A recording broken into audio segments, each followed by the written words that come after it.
ಉತ್ತರ ಕನ್ನಡ ಜಿಲ್ಲೆಯ ಕಾರವಾರದಲ್ಲಿರುವ ಕದಂಬ ನೌಕಾನೆಲೆ ಮಾಹಿತಿಯನ್ನ ಪಾಕಿಸ್ತಾನದ ಬೇಹುಗಾರಿಕೆ ನೀಡಿದ್ದಾರೆ ಎಂಬ ಆರೋಪದ ಮೇಲೆ ಇಬ್ಬರು ಆರೋಪಿಗಳನ್ನು ರಾಷ್ಟ್ರೀಯ ತನಿಖಾ ದಳದ ಅಧಿಕಾರಿಗಳು ಮಂಗಳವಾರ ಬಂಧಿಸಿದ್ದಾರೆ. ಅಂಕೋಲದ ಅಕ್ಷಯ ನಾಯಕ್ ಮತ್ತು ಕಾರವಾರದ ವೇತನ ತಾಂಡೇಲಿ ಬಂಧಿತ ಆರೋಪಿಗಳು 2024ರ ಆಗಸ್ಟ್ನಲ್ಲಿ ಹನಿ ಟ್ರ್ಯಾಪ್ಗೆ ಒಳಗಾದ ಆರೋಪಿಗಳು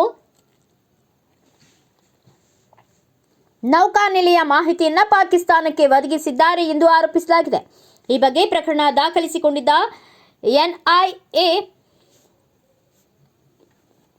ಅಧಿಕಾರಿಗಳು ಸೋಮವಾರವೇ ಹೈದರಾಬಾದ್ನಿಂದ ಕಾರವಾರಕ್ಕೆ ಬಂದಿದ್ದರು. ಕಾರವಾರ ನಗರ ಪೊಲೀಸ್ ಠಾಣೆಯಲ್ಲಿ ಅಗತ್ಯ ದಾಖಲೆಗಳನ್ನು ಅಧಿಕಾರಿಗಳು ಪರಿಶೀಲಿಸಿ ಮಂಗಳವಾರ ಮುಂಜಾನೆ ಕಾರ್ಯಾಚರಣೆ ಆರಂಭಿಸಿದ್ದು ಇಬ್ಬರು ಆರೋಪಿಗಳನ್ನು ಬಂಧಿಸಿದ್ದಾರೆ.